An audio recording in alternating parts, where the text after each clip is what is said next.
वंशकल्पतरुभ्यश्च कृपा सिन्धुभ्य एव च पतितानां पावनेभ्यो वैष्णवेभ्यो नमो नमः।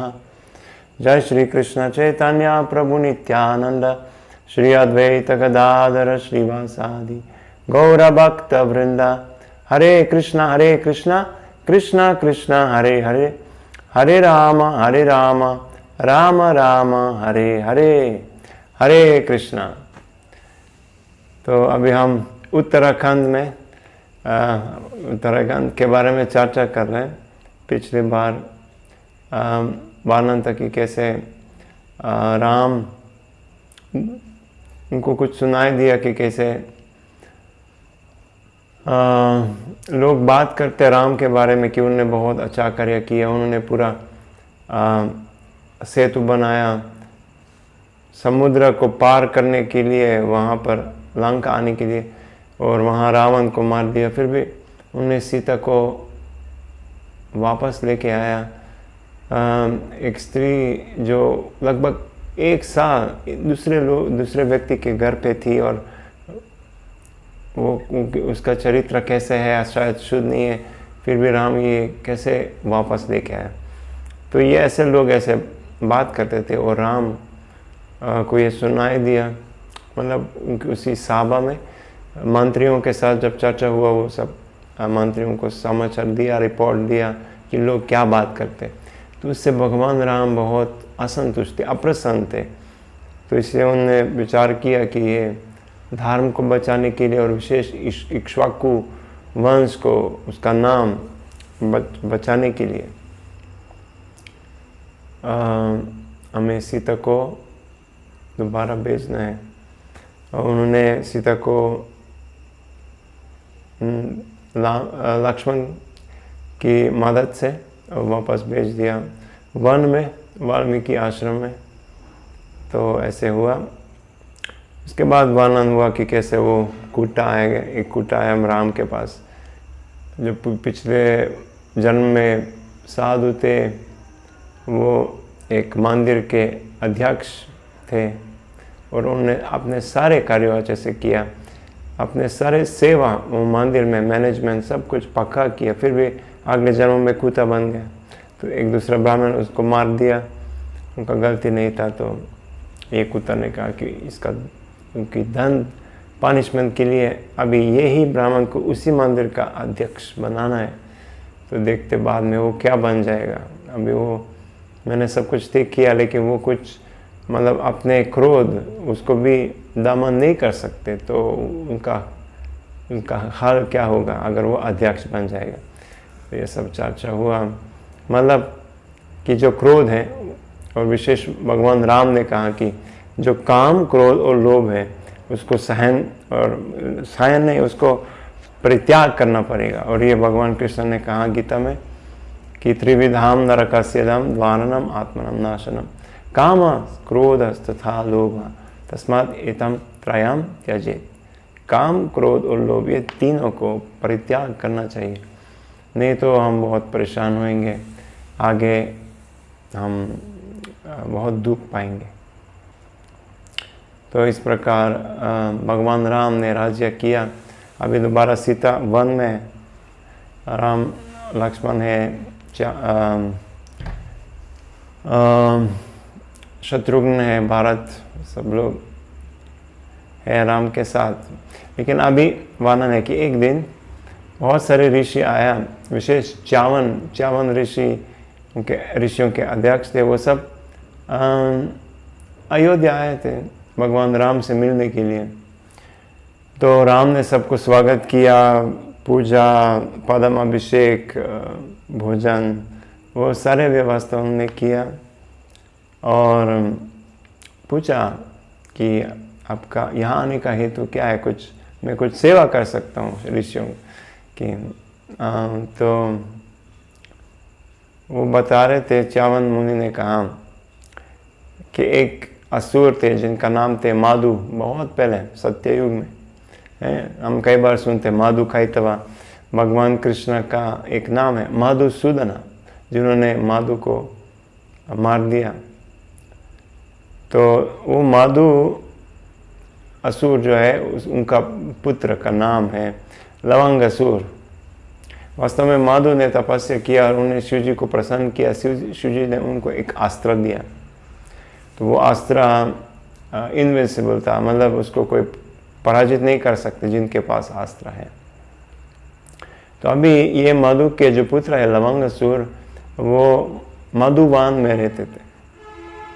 तो ये सारे ऋषि मुनि, च्यवन और बाकी जो उनके साथ थे वो सब वहाँ भी रहते थे, मधुवन। तो अभी समस्या ये था कि लवंगासुर, इस असुर तो है, असुर मतलब शिला प्रभुपाद बताते हैं दुष्कृति। दुष्कृति मतलब जो गलत कार्य करते हैं, और विशेष वो ऋषियों की परेशान करते हैं। और ये लवानासुर उन्होंने ये सारे ऋषियों को परेशान किया। तो राम से यही प्रार्थना था कि राम उसको जाएंगे मारने के लिए। तो राम ने कहा ठीक है, वो तो कोई दिक्कत नहीं है, डोंट वरी, ये कर देंगे हम। तो पहले राम ने तुरंत बोला कि हाँ क्या भारत जाएंगे, ये मैं खुद जाऊंगा ऐसे। तो शत्रुघ्न ने बीच में बोल दिया कि अरे राम, तो भारत बहुत परेशान थे जब आप वनवास में थे, तो वो बहुत परेशान थे, आप मुझे बोलिए जाने के लिए तो मैं जाऊं, मैं जाऊंगा, उसको मारूंगा। तो राम ने कहा हाँ, तो मैं तुमको तुरंत मधुवन का राजा बनाऊंगा। राम ने थोड़ा सरकास्टिकली बोला, क्या है? मैं जब ऐसे बोल दिया तो शत्रुघ्न तुरंत बोला, अरे नहीं, मैं कैसे राजा बन सकता हूँ, भारत है, मेरे बड़े भाई, आप है उससे बड़े, तो मैं कैसे वहाँ पर राजा बन सकता हूँ?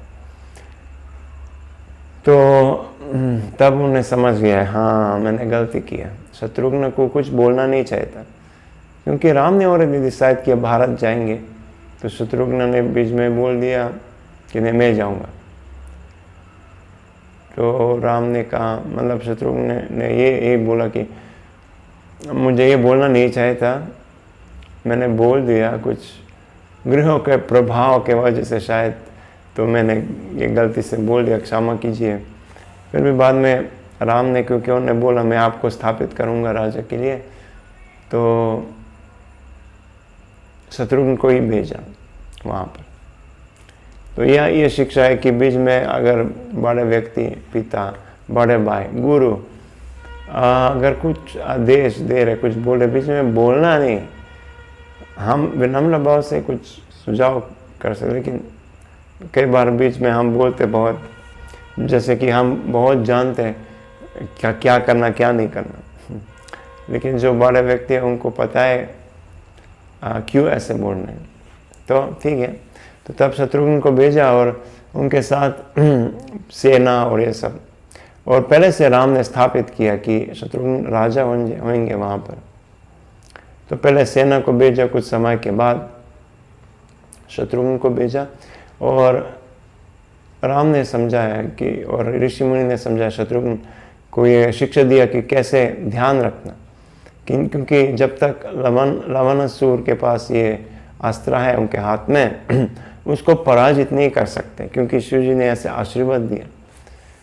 ये तो सामान्यतः जब लवणासुर बाहर जाते हैं, बाहर मतलब जंगल में जाते भोजन करने के लिए, भोजन मतलब मनुष्यों को खाते हैं राक्षस से, तब उनके पास ये अस्त्र नहीं है। वो अपना अस्त्र को अपने घर के अंदर में रखते हैं।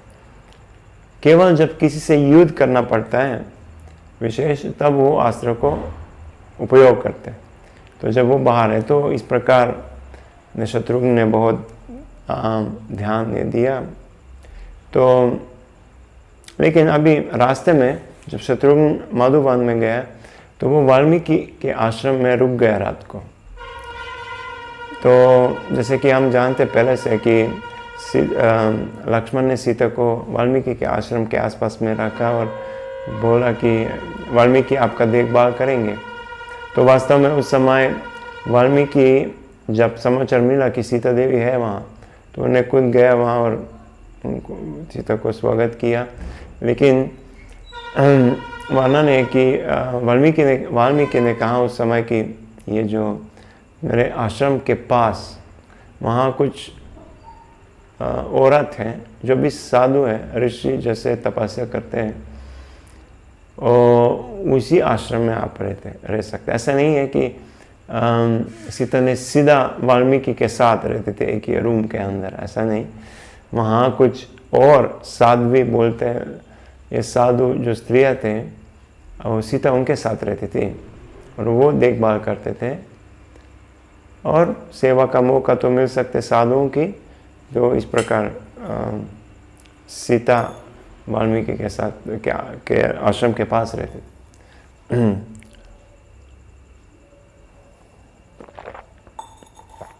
तो जब लक्ष्मण वाल्मीकि के आश्रम में आए शाम को, तो वाल्मीकि के एक शिष्य आया और समाचार दिया कि सीता ने जन्म दिया।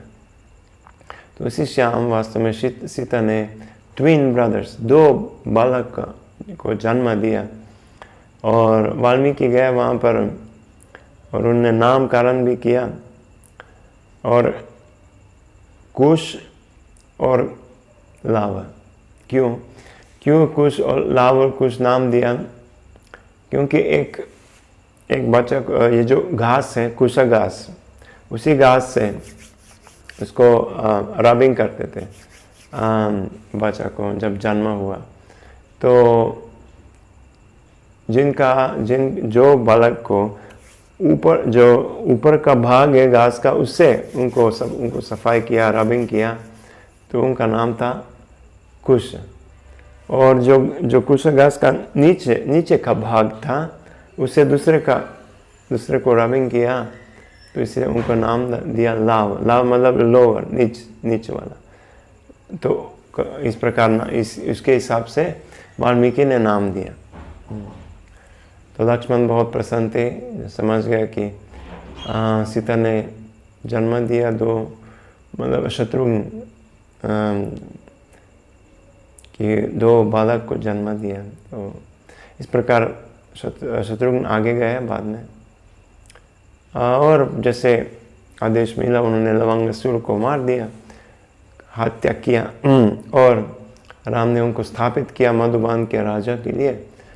और वो शत्रुघ्न वहाँ ही रहते थे। कभी वर्णन है कि 5 साल के बाद एक बार आया राम से मिलने के लिए। तो इस प्रकार तो अभी अयोध्या में एक दिन क्या हुआ, एक ब्राह्मण आ गया और उनका बेटा जैसे 12-13 साल का पुत्र था, तो वो मर गया। तो वो ब्राह्मण आ गया और रो रहे और कैसे हो सकते, ये विधाता कैसे है कि हम लोग कि पिता अपने पुत्र को देखा कि मर गया, तो ये तो कुछ बहुत बड़ा गलती है, विशेष राजा का गलती होगा, राजा ने कुछ गलती किया इसीलिए मेरा पुत्र मर गया। तो वो राम के पास आए और रो रहे ऐसा। तुरंत राम ने बुलाया मंत्रियों को और विशेष ऋषियों को। भारत के जो मुख्य मंत्री थे जैसे वशिष्ठ, नारद मुनि, यहाँ पर नारद मुनि थे, और नारद ने बताया कि क्यों ये पुत्र मर गया, क्या गलती हुआ राज्य के अंदर।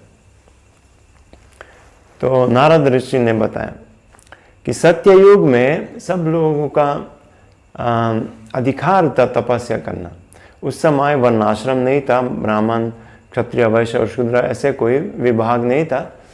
तो उस समय सब लोग ही तपस्या करते थे, सब लोग परमहंस थे। तो इस प्रकार लेकिन त्रेता युग से शुरू हुआ वर्णाश्रम, ब्राह्मण क्षत्रिय वैश्य और शूद्र। तो अभी राम के समय जब राम थे इस पृथ्वी पर, उस समय त्रेता युग था। तो नारद ने कहा कि हाँ, द्वापर युग में इस प्रकार है कि केवल ब्राह्मण और क्षत्रिय, वो ये दोनों जो वंश हैं, वर्ण है, वो क्या कर सकते हैं, वो तपस्या कर सकते हैं। ब्राह्मण और क्षत्रिय, वैश्य और शूद्र तपस्या नहीं कर सकते।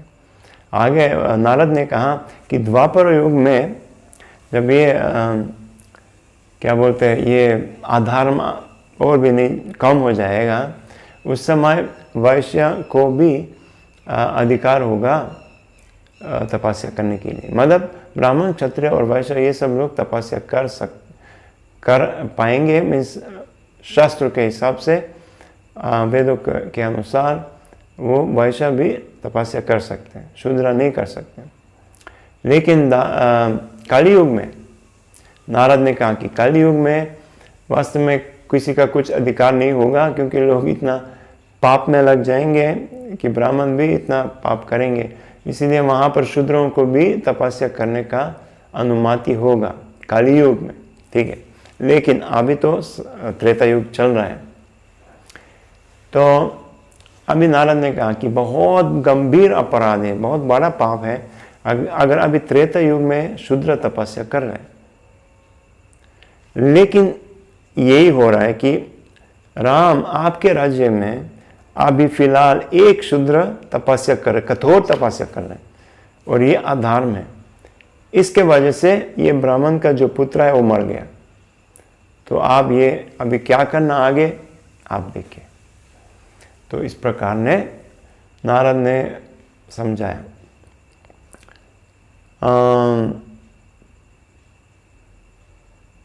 तो ये बात हुआ, नारद ने कहा कि अगर वो व्यक्ति, अगर वो उनको दंड देंगे, पनिशमेंट देंगे ऐसे व्यक्ति को जो गलत कर रहे हैं, तब ये पुत्र, ब्राह्मण का पुत्र जी पाएंगे, नहीं तो नहीं।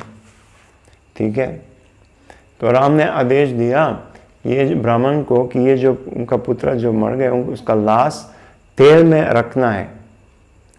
तेल में रखने से वो प्रिजर्व हो जाएगा, वो खराब नहीं होगा शरीर, लाश। तो इस प्रकार राम पुष्पक विमान को बुलाया। तो पुष्पक विमान में गया राम लक्ष्मण के साथ, और उनके मंत्री कोई उनके साथ गए। तो वो पूरा सब दिशा में गए, उत्तर की तरफ, ईस्ट वेस्ट, सब जगह। कहीं भी अधर्म नहीं देखा, सब लोग धर्म का पालन करते थे। लेकिन जब वो दक्षिण की तरफ पहुंच गए तो एक तालाब और पहाड़ और तालाब था, उसके पास एक वृक्ष था, और वहाँ एक तपस्वी को देखा।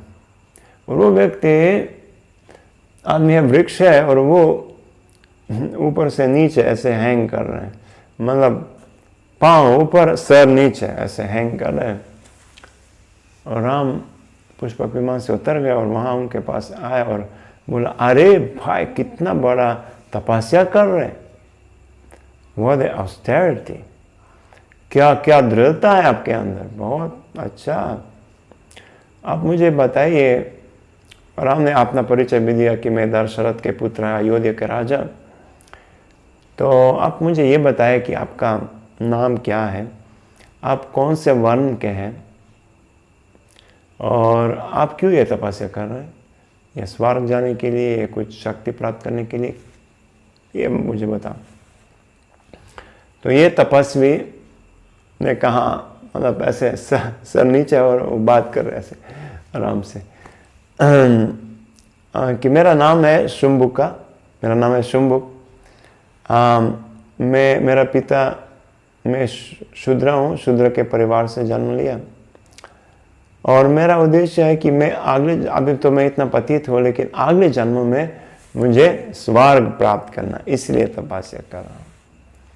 तो वर्णन है कि ये जो तपस्वी है शूद्र, वो अच्छे से भी पूरा बोल नहीं पाया, और यदि राम ने बस तलवार निकाल दिया और सर काट दिया, चुप, उन्हें बोल दिया स्वर्ग जाने के, चुप, गिर गया, मतलब उनका सर निकल गया, मर गया, फिनिश।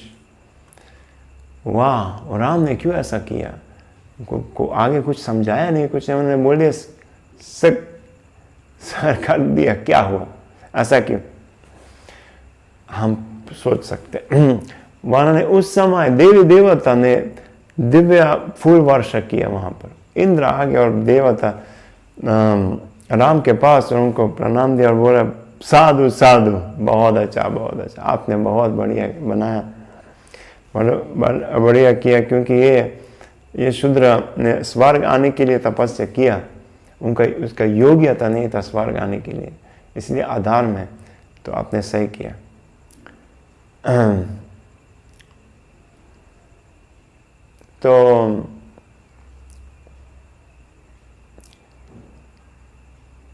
तो तब इंद्र ने बोला, राम ने इंद्र से प्रार्थना किया, अगर आप संतुष्ट हैं तो वो एक ब्राह्मण के पुत्र मर गया, ये तपस्वी जो अभी तपस्या किया उनके वजह से वो पुत्र मर गया, आप उनको जीवन वापस दीजिए। मैंने उनको वचन दिया, प्रॉमिस किया कि वो आपका पुत्र जिएंगे। तो इंद्र ने कहा एक बात कि तुरंत जब आपने ये शूद्र का जो सर है काट दिया, उसी समय वो ब्राह्मण का पुत्र वापस जीने लगा, वो वापस अपने पिताजी से मिला तुरंत।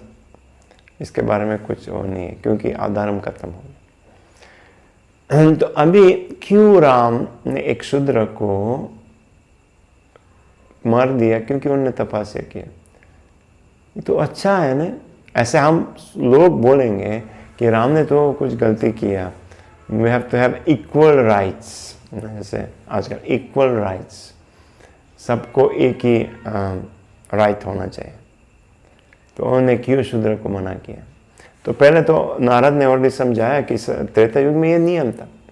अब थोड़ा और देखेंगे कि अगर व्यक्ति ने शूद्र के परिवार में जन्म लिया, इसका अर्थ क्या है कि उनने पूर्व जन्मों में कुछ पाप किया, पाप के वजह से अभी शूद्र के परिवार में, जहाँ पर उनके पास इतना बड़ा व्यवस्था नहीं है, नहीं तो इतना बुद्धि है कि बहुत शिक्षा प्राप्त कर पाएंगे, नहीं तो तपस्या करने का सही तरीका, कैसे तपस्या करना, ज्ञान प्राप्त करने का, ये हो सकते हैं, आर्थिक समस्या हो सकते हैं, तो मतलब दुख पाना है।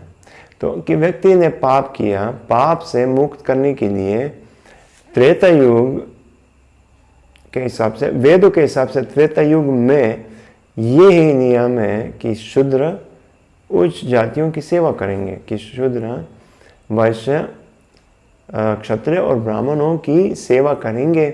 इसी सेवा से उनका शुद्धिकरण होगा कि वो आगे बढ़ पाएंगे, कि आगे अगले जन्म में हो सकते वो क्षत्रिय वैश्य, ये ब्राह्मण ये हो सकते भगवान के पास भी जाएंगे।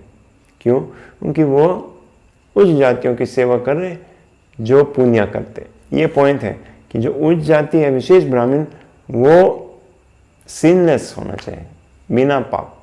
ये त्वंतगतम पापम, अंतगतम पाप, पाप खत्म, वो पाप नहीं करते, वो केवल पुण्य करते। और शूद्र जो पहले पाप किया, अभी ऐसे लोगों की सेवा कर रहे हैं, तो उनका शुद्धिकरण हो रहा है। ये नियम है वेदों के हिसाब से।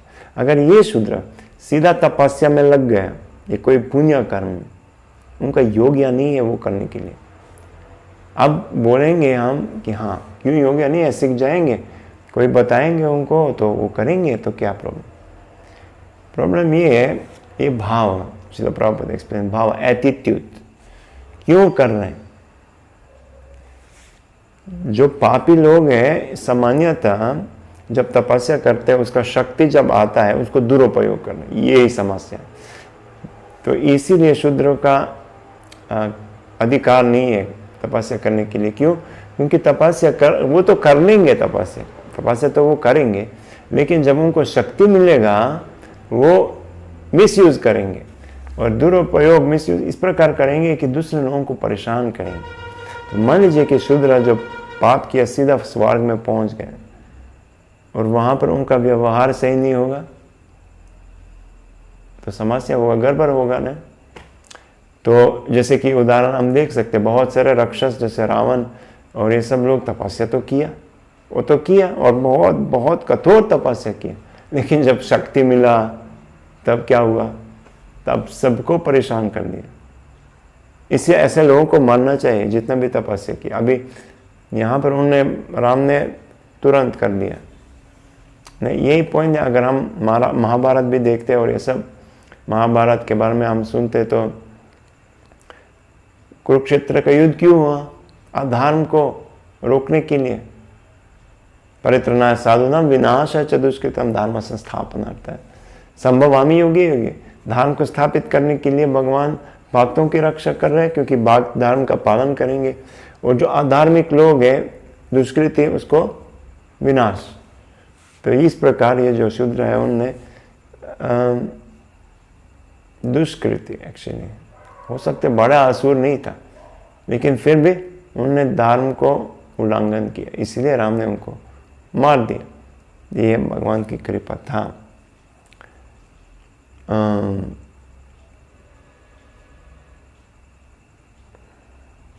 लेकिन ये पॉइंट है कि कलयुग में ये नियम नहीं है।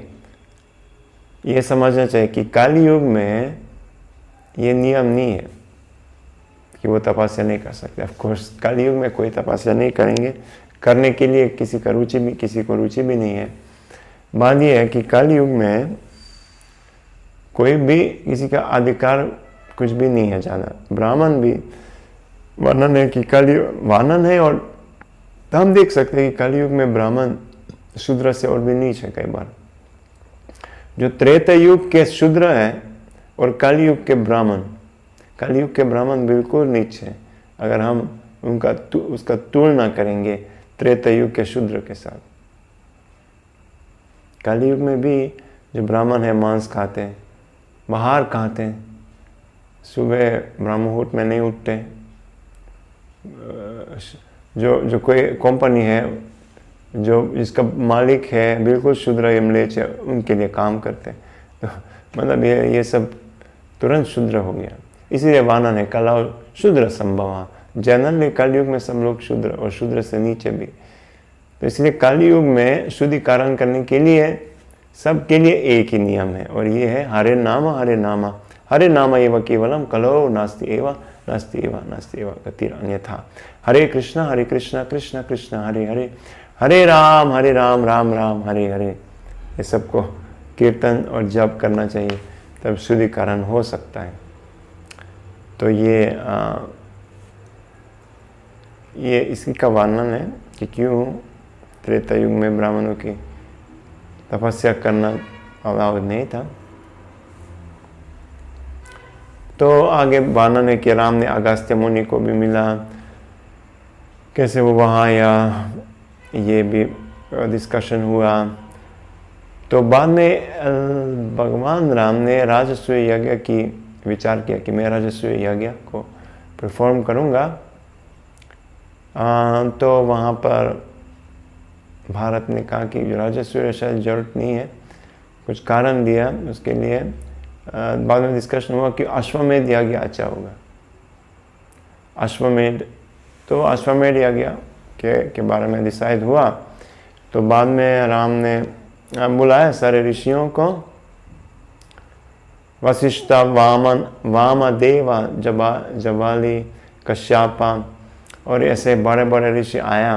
तब राम उस ऋषियों से अनुमति लिया, और जब सारे ऋषि मुनि ने अनुमति दिया तब राम ने आगे विभीषण, हनुमान, सुग्रीव और सारे अपने गुहा सारे राजाओं को बुलाया। अभी ये हम देख सकते हैं कि जो राजा है, जब भी पूरा विश्व के राजा है, राम तो पूरा विश्व के सम्राट थे अयोध्या, तो फिर भी उन्होंने अपने हिसाब से नहीं किया।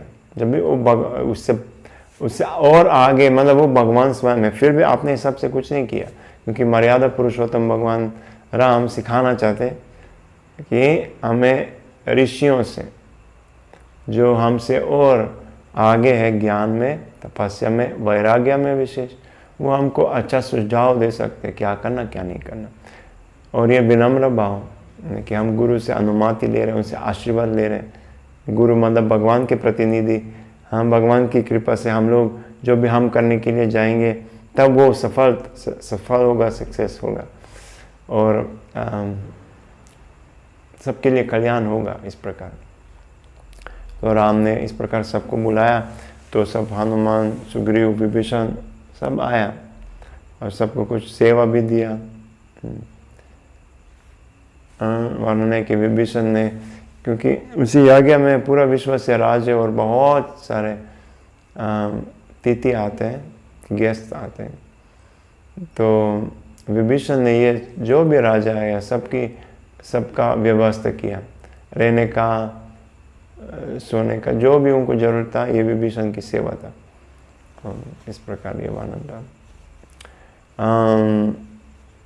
तो उसी जो अश्वमेध दिया गया है वो इस प्रकार है कि एक घोड़ा, विशेष घोड़ा है, उसको बेच देते हैं पूरा विश्व में। और जहाँ भी घोड़ा पहुँच जाता है वहाँ पर घोड़ा के ऊपर लिखा है उसका आगे कि ये यज्ञ हो रहा है, और इसका घोड़ा को कोई पकड़ लिया, मतलब ये राजा का प्रतिनिधि, जैसे इसमें प्रतिनिधि लक्ष्मण घोड़े के साथ गया, उनके पास सेना था। तो वो दूसरा राजा अगर एक है कि स्वीकार करेंगे और कुछ टैक्स देंगे, दान देना है, ऑफरिंग कुछ अर्पण करना है मुख्य राजा को, जो ये अश्वमेध यज्ञ को कर रहे हैं। और दूसरा है कि अगर देना नहीं चाहते तो उनको युद्ध करना है प्रतिनिधियों से। प्रतिनिधि मतलब जैसे इस परिस्थिति में लक्ष्मण उनका सेना के साथ युद्ध करना। अगर उसमें विजय हुआ, ये इसी राजाओं के जो अश्वमेध यज्ञ कर रहे हैं, तो वो स्वीकार करना है, और तब अश्वमेध यज्ञ आगे जा सकते हैं।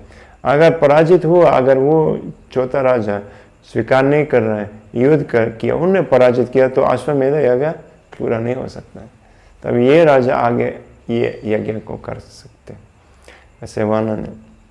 तो इस प्रकार वर्णन है कि ये लगता है लगभग 1 साल कि ये पूरा कि घोड़ा को भेजा और 1 साल के बाद वापस आएंगे।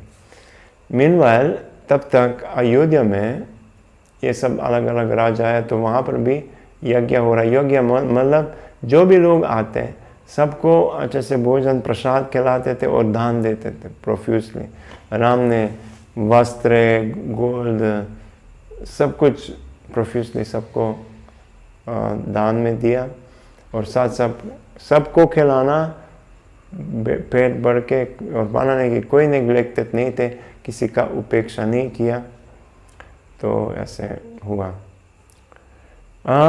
और जब वाल्मीकि मुनि को पता हो गया कि ये यज्ञ हो रहा है, तब उनने लाव और कुश को भेजा, क्योंकि वाल्मीकि ने सिखाया, ये उन्होंने रामायण पहला शुरुआत में जब इसका शुरुआत था, हमने डिस्कस किया कि कैसे हुआ कि नारद ने वाल्मीकि को सुनाया राम की लीलाओं के बारे में, और बाद में वाल्मीकि ने तपस्या किया, बहुत कठोर तपस्या, और ध्यान किया जो भी उन्होंने सुन लिया नारद से, और बाद में ये रामायण उनके दिल में और भी ज़्यादा प्रकट हो गया। सारे लीला जो भी हुआ राम के बारे में, वो सब वाल्मीकि मुनि के दिल में प्रकट हुआ। तब उन्होंने ये कंपोज किया, लिख दिया रामायण, और तब उन्होंने ये रामायण को सिखाया लाव और कुश को। जब ये बात हुआ, अभी जन्म होगा, तो वाल्मीकि ने सिखाया, और तब उन्होंने आदेश दिया कि आप गांव-गांव, घर-घर जाओ, और जहाँ पुण्यशाली और ब्राह्मण लोग हैं, ये सब लोगों को सुनाओ रामायण के बारे में। और विशेष अभी यज्ञ चल रहा है अयोध्या में, अगर राम आपको बुलाएंगे उसमें, तो जरूर वहाँ जाना है और रामायण का पाठ करना है। तो और उन्हें और समझाया, अगर राम आपको बुलाएंगे जरूर जाना है, अयोध्या में जाना है। और आप 20 अध्याय पाठ करना है, उसके बाद रोकना है, उसके बाद दोबारा 20 अध्याय ऐसे कुछ बताया। और कभी भी पैसा और दान नहीं लेना। अगर कोई अर्पण भी करेंगे दान, वो नहीं लेना, कोई दान नहीं लेना, कभी दक्षिण नहीं लेना। अगर कोई बोलेंगे अर्पण करेंगे, बोलना है तो क्या सोने का फ़ायदा क्या है वो लोग के लिए जो खंड मूल पर उसका भोजन है खंड मूल, तो उनके लिए सोना क्या फ़ायदा है। लोग जो खंड मूल खाते हैं उसके लिए सोना क्या फ़ायदा। मतलब जो ऋषि मुनि है वो तपस से तपस के वजह से वो क्षत्रियों से और भी आगे है और उनके पास ऐसे शक्तियाँ हैं कि वो सोना को कहीं भी से ले सकते हैं। जैसे हम सुना उस दिन जब राम वापस आया अयोध्या में, वहाँ से लंका से पुष्पक विमान रुक गया, तो भारद्वाज ऋषि ने बुलाया, आओ मेरे पास। वो सन्यासी थे, वो कुछ नहीं था, तपस्या कर रहे, यज्ञ कर रहे, फिर भी उन्होंने करोड़ों करोड़ों करोड़ों करोड़ों लोगों को फिस्ट खिलाया। कैसे? उनका तपस्या ऐसे था कि यज्ञ करने से तुरंत अब सारे आ गया, सबको भोजन खिलाया, अच्छा फीस्ट खिलाया। तो ये मतलब ये ऐसे ऋषियों के पास शक्ति है, इसीलिए वो धान हम नहीं चाहते, हमारे पास उससे ज़्यादा कुछ है। तो इस प्रकार। और अगर राम आपसे पूछेंगे किसके पुत्र, किनके पुत्र हैं आप, तो बोलिए कि हम लोग वाल्मीकि मुनि के शिष्य हैं। अभी ये क्यों बात है? क्योंकि हम जानते कि राम जानते थे कि सीता गर्भवती है, फिर भी एक दिन 2 दिन के बाद जब उनको पता चला और यदि सीता को बेच दिया जंगल में, उनको पता नहीं था कि जन्म हुआ। हाँ, शत्रुघ्न को पता हुआ, लेकिन वो तो चले गए वहाँ मधुबन युद्ध करने के लिए, राम को पता नहीं था। ऑफ कोर्स भगवान को सब कुछ पता है, लेकिन लीला के अंदर में, योग में, माया के माध्यम से उनको पता नहीं था एग्जैक्टली इसके हिसाब से।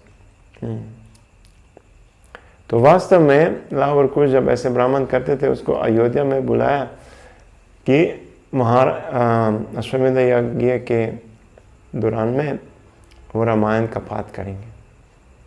और वास्तव में वो वहाँ आए और रामायण का पाठ शुरू किया। और वर्णन है कि वो जब गाते थे, बोलते थे श्लोक, संस्कृत श्लोक, वो गंधार से और भी मधुर बोलते थे। सब लोग आश्चर्यचकित थे कि ये लड़के, ये बालक लोग दोनों इतना सुंदर, सब आकर्षित थे। तो लोग ने एक दूसरों को देखा और बोला, देखो ये दोनों बच्चे जो हैं, ये तो राम जैसे, दोनों राम जैसे दिखते हैं। और राम जैसे सब लोग बोलते थे ऐसा। और वर्णन है कि राम स्वयं भगवान राम ने बहुत ध्यान से श्रवण किया। और जब 20 अध्यायों को समाप्त हुआ, जब बीच में रुक गए 20 अध्यायों के बाद, तो राम ने आदेश दिया लक्ष्मण को कि 20,000 सोने के सिक्के देना है और वस्त्र और जो भी कुछ चाहिए बालकों को देना है। ठीक है, तो लक्ष्मण ने ये 20,000 लेके आया, सोने के सिक्के और सब कुछ, और अर्पण किया। और वो दोनों क्या बोला, अरे ये क्या फ़ायदा है, वो लोग जो कंदमूल पर रहते हैं उनके लिए सोना जरूरत नहीं है, मना किया। तो राम बहुत संतुष्ट थे, प्रसन्न थे, आश्चर्यचकित थे कि ये ने मना किया। क्योंकि राजा सूर्य के कोई भी यज्ञ के समय बहुत सारे ब्राह्मण लोग आते हैं। क्यों आते हैं? क्योंकि जानते कि वहाँ पर दान का वितरण होगा तो वहाँ कुछ मिलेगा। ऑफ कोर्स ये उनका क्या बोलते हैं अधिकार है कि ऐसे दान स्वीकार कर सकते, क्योंकि ब्राह्मण अलग से काम नहीं करते, पैसा नहीं कमाते, टैक्स नहीं लेते, कुछ भी नहीं, मतलब वो भगवान की सेवा करते और जो भी कोई दक्षिण देते उससे उनका जीवन चल रहा है। तो मतलब अगर ऐसे अच्छा दान मिल गया तो उनको चिंता नहीं है खाने का और ये सब, मतलब पूरा समय और शक्ति भगवान की सेवा में लगा सकते। इसलिए तो फिर ये दोनों ने मना किया, कुछ नहीं चाहिए, मतलब हमको कुछ नहीं चाहिए, हमें ये जरूरत नहीं है। तो राम ने पूछा कि ये जो आप अभी करते हैं रामायण, ये कौन लिखा और कितना अध्याय है इसमें, और ये सब उन्होंने थोड़ा पूछा बच्चों से। तो ये दोनों बालक लाव और कुश ने कहा कि वाल्मीकि ऋषि उन्होंने लिखा है, उसमें 6 भाग हैं, 20 अध्याय, 6 टाइम्स 20 ऐसे कुछ जो भी। तो तब ये दोनों ने पूछा बच्चे कि आपका इच्छा है तो हम पूरा रामायण का पाठ करेंगे। तो राम ने पूरा श्रवण किया और बाद में उन्होंने सोचा, मतलब मन में उन्होंने सोचा कि ये इतना सुंदर लड़के और इतना सुंदर बोलते हैं, ये शायद सीता के दो पुत्र होंगे। ये तो है, ये तो मेरे पुत्र है एक्चुअली। तब यहाँ पर वर्णन की बाद में इसके जब ऐसे सोचा तो राम ने वाल्मीकि के आश्रम तक भेजा दूतों को सीता को वापस बुलाने के लिए। लेकिन अभी रामलीला के बारे में दूसरे पुराणों में भी वर्णन है, और वर्णन है कि पुराणों में वर्णन है कि जब यज्ञ चल रहा था अश्वमेध, तो ये घोड़ा वाल्मीकि के आश्रम तक वापस आ रहे, तो वाल्मीकि के आश्रम के आसपास भी आ गया और ये दोनों बच्चे खेलते थे वहाँ तो दूसरा स्टोरी है, फिर भी वो ये भी बताएंगे। खेलते थे और घोड़ा को देखते हैं, और वहाँ घोड़ा के ऊपर लिखा है कि अश्वमेध यज्ञ हो रहा है और ये स्वीकार करना है, नहीं तो युद्ध करना है ऐसे। तो ये बच्चे खेलते तो घोड़े को पकड़ लिया, रख दिया, वो पकड़ते हैं तो खेलने में वो खेलते थे ऐसा। तो घोड़ा वहाँ था, तो अभी ये प्रतिनिधि कोई और था, मतलब लक्ष्मण थे पर कोई और आ गया वहाँ, तो बोला अभी घोड़ा वापस देना है, नहीं तो युद्ध करना। तो बच्चे एक दूसरे को देखते, क्या युद्ध करते हैं? करते हैं, ठीक है। तो ये वो कौन थे, शायद अंगारा, तो उसको पकड़ लिया, रख दिया। और कोई दूसरा सेनापति वो भी आया युद्ध, उसको भी पकड़ लिया। सुग्रीव, हनुमान, सबको पकड़ लिया। बाद में किया ये कौन, ये बच्चे कितना शक्ति है उनके पास। तो बाद में ये बच्चे माँ के पास जाते हैं, देखते हैं, देखिए हम घोड़ा को मिला, ये बंदर को मिला। सीता ने देखा ये तो हनुमान सुग्रीव है, प्रणाम दिया, अरे बच्चे उसको जाने दीजिए, मतलब उसको ऐसा नहीं करना है, वापस दीजिए घोड़ा को। तो मतलब ये दोनों ला, और कुछ राम जैसे पावरफुल थे, बचे थे, फिर भी वो सबको पकड़ के रखा। सीता ने जब बाद में समाचार दिया वहाँ पर हनुमान के, तो दो बालक थे, घोड़ा तो वापस आ गया सब कुछ, लेकिन सीता ने बोल दिया इसीलिए, नहीं तो बाद में बताया कि वो सब ठीक है, सब लोग ने स्वीकार किया, पूरा विश्व में अभी सबको मतलब अश्वमेध पूरा हो सकता है अभी। लेकिन ये गंगा के आसपास उसी आश्रम में दोनों बच्चे थे, वो घोड़ा को पकड़ लिया, हम सबको पकड़ लिया, रखा। इतना पावर था, हम तो किसी उसको पराजित नहीं कर पाया। तब राम ने सोचा कि ये तो केवल मेरे पुत्र ही हो सकते, कोई ऐसी इतना शक्ति किसी के पास ही नहीं है, केवल अगर मेरे पुत्र है हो सकते। तब उन्होंने बुलाया।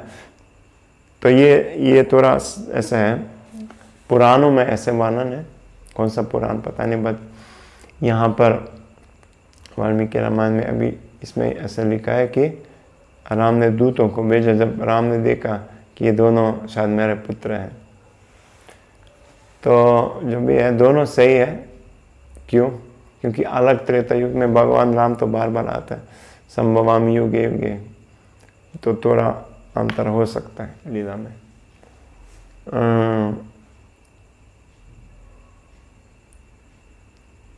तो इस प्रकार वाल्मीकि ने सीता को लेके आया अयोध्या में, और ये समाचार में ये राम ने बोला कि वाल्मीकि आप सीता को लेके आइए, और अगर सीता की इच्छा है तो कि वो अपनी पवित्रता को स्थापित करेंगे, प्रमाणित करेंगे सारे लोगों के सामने।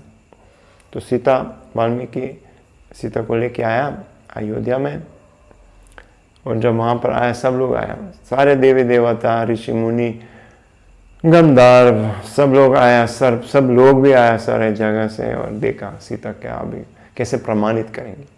तो वाल्मीकि आया राम के पास, उन्होंने कहा कि मैं जीवन में कभी झूठ नहीं बोला, और अगर ये सही नहीं है जो अभी बोलूँगा तो मेरा सारे हजारों वर्ष के जो तपस्या है सब निष्फल हो जाएगा।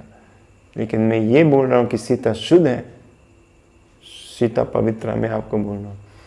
तो राम ने सबको संबोधित किया कि मैं विश्वास कर रहा हूँ जो वाल्मीकि मुनि ने कहा, मैं विश्वास कर रहा हूँ।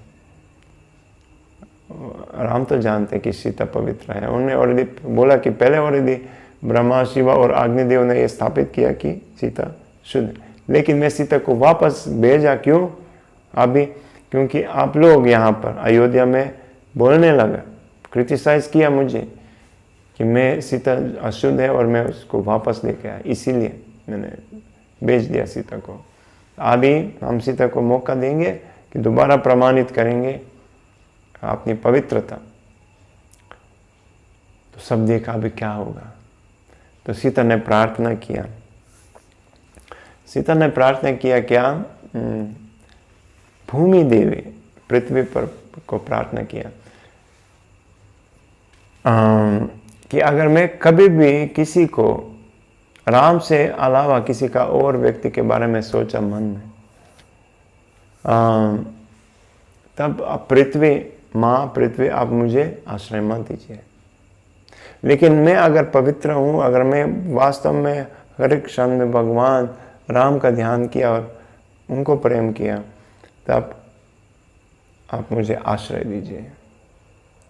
क्योंकि मैं ये ऐसे लोगों को जो ऐसे बोलते हैं, ऐसे लोगों को देख नहीं पा रही हूँ। तब ये ऐसे बोल दिया तो पृथ्वी खुल गया ऐसे। तो भूमि देवी स्वयं एक सोने के आसन पर ऐसे आ गया। भूमि देवी बैठते और सीता को स्वागत किया और सीता उसी आसन पर बैठ गई भूमि देवी के साथ। मतलब ये प्रमाण था कि सीता शुद्ध है, क्योंकि सीता ने कहा अगर मैं शुद्ध नहीं हूँ तो मत आइए, अगर मैं शुद्ध हूँ भूमि देवी आप मुझे आश्रय दीजिए आपके अंदर। तो सीता पूरी तरफ से शुद्ध थी, इसीलिए भूमि देवी प्रकट हो गया। सीता बैठ गए आसन पर और दोनों वापस चले गए पृथ्वी के अंदर। पूरा पृथ्वी बंद, सीता गया।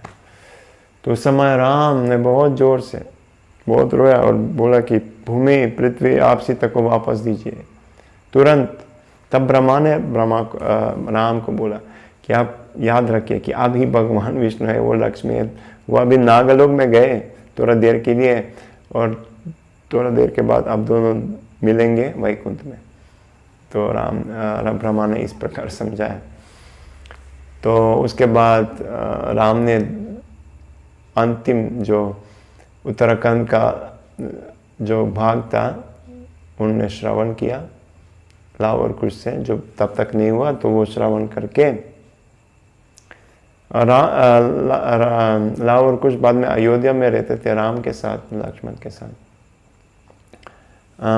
उसके बाद वानर ने कि इस प्रकार कुछ साल के बाद कौशल्या शरीर परित्याग किया। उसके बाद सुमित्रा, उसके बाद कैकेयी, वो सब भागवत धाम गया। तो राम ने भारत के 2 पुत्र तक्ष और पुष्कल, वो दोनों गंधर्व राज्य था उत्तर की तरफ ऐसे। तो नहीं, वानर ने इंदु नादी, जहाँ पाकिस्तान और ये जो मुस्लिम देश है उसी तरफ, वहाँ पर स्थापित किया भारत के दोनों पुत्र। लक्ष्मण के दोनों पुत्र अंगाद, जिनका नाम था अंगाद और चंद्रकेतु, तो वो करु पहाड़ था एक जगह का, उसके राजा बन गए। इस प्रकार उन्होंने अलग अलग भागों में राजा को स्थापित किया। तो उसके बाद अभी समय हो गया, भगवान राम की लीला समाप्त हो रहा है। तो एक दिन काल पुरुष, टाइम पर्सोनिफाइड, ये दूसरे शब्द से मृत्यु, वो आया अयोध्या में और वो अपना परिचय किया कि मैं ब्रह्मा के दूत हूँ, मैं काल हूँ, आई एम टाइम, और मुझे राम से मिलना है। ब्रह्मा का एक समाचार है, एक संदेश है राम को बताने के लिए, और एक कंडीशन दिया। ये बात था कि केवल मैं और मैं राम को सुनाऊंगा और किसी एक व्यक्ति को सुनना नहीं चाहिए समाचार, क्योंकि ये केवल राम के लिए है। तो राम ने लक्ष्मण को आदेश दिया कि ये जो द्वारपाल लोग हैं उसको भी आप भेज दीजिए और आप खुद वो वहाँ पर करे रहिए कि कोई नहीं आएगा अंदर, क्योंकि काल ने कहा काला ने कहा कि बीच में भी अगर कोई डिस्टर्ब करेंगे, वो व्यक्ति जो हमको डिस्टर्ब करेंगे, तो राम आप उसी व्यक्ति के साथ कोई संबंध नहीं होना चाहिए, उसको बाद में तुरंत अयोध्या से भेजना होगा अगर कोई डिस्टर्ब करेंगे बीच में। तो लक्ष्मण ने ध्यान से वहाँ पर द्वार पार का वो किया, कोई नहीं आएगा अंदर, और लक्ष्मण भी ने श्रवण नहीं किया। लेकिन अभी राम और ये डिस्कस करते हैं ब्रह्मा का संदेश क्या है। तो ब्रह्मा राम का गुणगान करते और बताते, आप विष्णु हैं, आप महाविष्णु हैं, और उसका एक्सपेंशन गर्भोदक्षाय विष्णु, उन्हीं के नाभि से जो आप ही है, गर्भोदक्षाय विष्णु आप भी है राम, और आपके नाभि से जो कमल का फूल प्रकट हो गया, उसी में मैंने जन्म लिया। ये ब्रह्मा ऐसे प्रार्थना कर रहे हैं, गुणगान करते हैं। आप सारे सृष्टियों, सारे देवताओं के स्रोत हैं, और आप विशेष हेतु से अभी अवतार लिया असुरों को मारने के लिए। तो ये कार्य हो गया, आपका जो कार्य है समाप्त हो गया। इसीलिए अगर आपकी इच्छा है, अभी आप यहाँ से जा सकते स्वर्गलोक में कुछ समय रुक सकते, और उसके बाद जब आपकी इच्छा होगा तो वैकुंठ में जा सकते। तो हाँ, राम ने ये सब सुन लिया ध्यान से, और हाँ मेरा लीला समाप्त हो गया। उन्होंने कहा कि अभी ब्रह्मा को यही समझ चल लीजिए कि मैं थोड़ा समय में मैं यहाँ से चले जाऊँगा।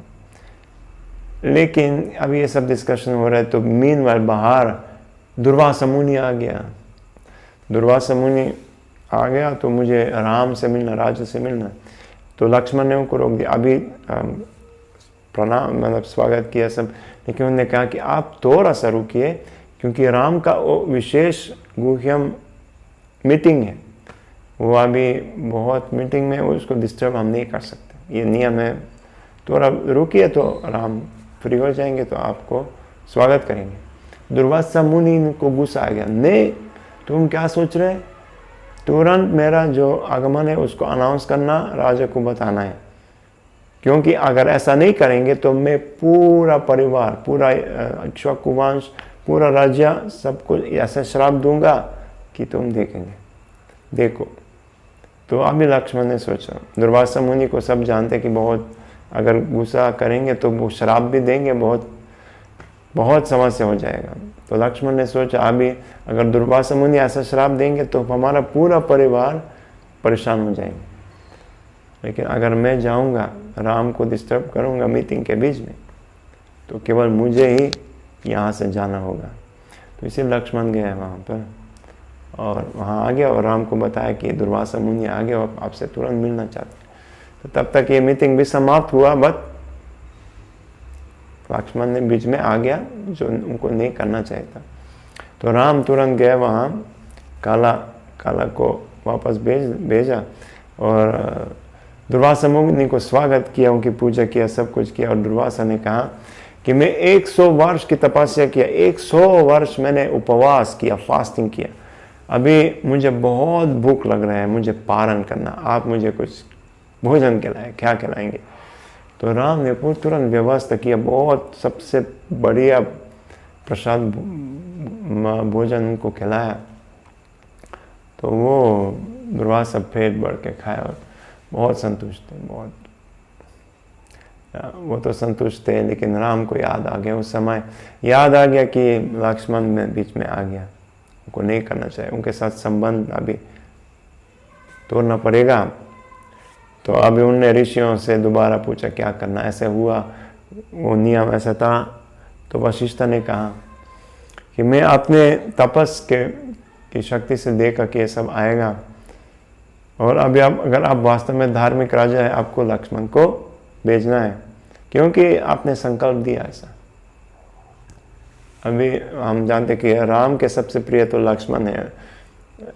कुरुक्षेत्र मतलब लंका में जब युद्ध हुआ, जब लक्ष्मण मूर्छित थे, तो राम ने सोचा सीता को भी मिल सकता है ऐसा व्यक्ति को कहीं नहीं, लेकिन लक्ष्मण जैसे किसी को नहीं मिल सकता। तो तालियों को भेजना बहुत कठिन था, लेकिन साथ साथ धर्म को पालन करना वो भी ये था। लक्ष्मण को भेजेंगे, अगर नहीं भेजेंगे तो तब दोष आएगा राम के ऊपर। तो तब राम ने आदेश दिया कि लक्ष्मण को जाना पड़ेगा अयोध्या से, उनके साथ कोई भी संबंध नहीं रखना। तो लक्ष्मण तो संतुष्ट थे, बोला कि नहीं ये तो सब ऐसे होने वाला है, जैसे आजकल लोग बोलते हैं जैसे उन्होंने लिखा, भगवान जैसे लिखा तो वैसे ही होगा जैसे। तो मतलब अभी लीला समाप्त हो रहे तो ऐसे जैसे एक अलग अलग तरीका से चला गया। जैसे शत्रुघ्न को वहाँ स्थापित किया राजा के लिए मधुवन में, सीता माता तो भूमि में प्रवेश किया, वैकुंठ में जाएगा अलग रूट से। अभी लक्ष्मण, बाद में कौशल्या, कैकेयी, सुमित्रा, सब लोग अलग अलग तरीक़ा से वो अपना शरीर परित्याग किया। दशरथ महाराज तो पहले से ही गए, अभी लक्ष्मण भी गया, और लक्ष्मण भी सराय नदी के पास गए और वहाँ तपस्या किया, ध्यान किया। और वहाँ ने कुछ समय के बाद इंद्र आ गया, उनको लेके गए स्वर्ग में, और बाद में स्वर्ग से आगे वैकुंठ में चले गए। तो इस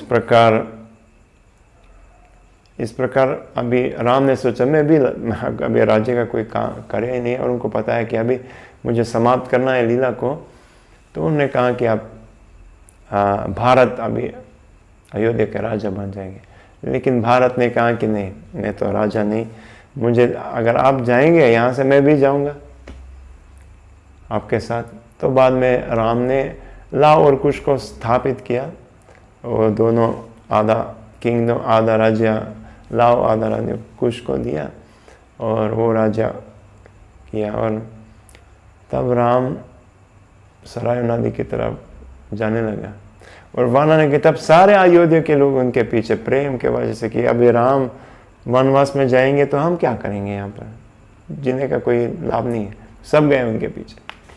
तो जब राम सराय की तरफ जा रहे तो सारे उनके शक्तियाँ प्रकट हो गया, चाहे श्री, भूमि, शक्ति, वो सब उनके साथ गया, पुरुष रूप में सारे शक्तियाँ प्रकट हो गया। और वानर ने की ओम, वो भी पुरुष रूप में, ओमकार पुरुष रूप में, गायत्री पुरुष रूप में, वेद, सब लोग उसी मनुष्य रूप धारण किया और राम के साथ गया सराय नदी की तरफ। उनके पीछे लक्ष्मण, उसके पीछे ब्राह्मण लोग, और बाद में जाति के हिसाब से पीछे पीछे लोग गया। और लास्ट में कौन गया? सारे जानवर, जो भी अयोध्या में कुत्ते, गाय, हाथी, जो भी कोई थे, सब पीछे पीछे गए। सराय की तक आ गया, तब देवी देवता आ गया, ब्रह्मा, शिवा, इंद्र, सूर्य, सब लोग। और वो देखा, वो भी भगवान का गुणगान करते, अब हम भगवान जा रहे हैं यहाँ से तो देखेंगे। तो राम ने प्रवेश किया सराय नदी।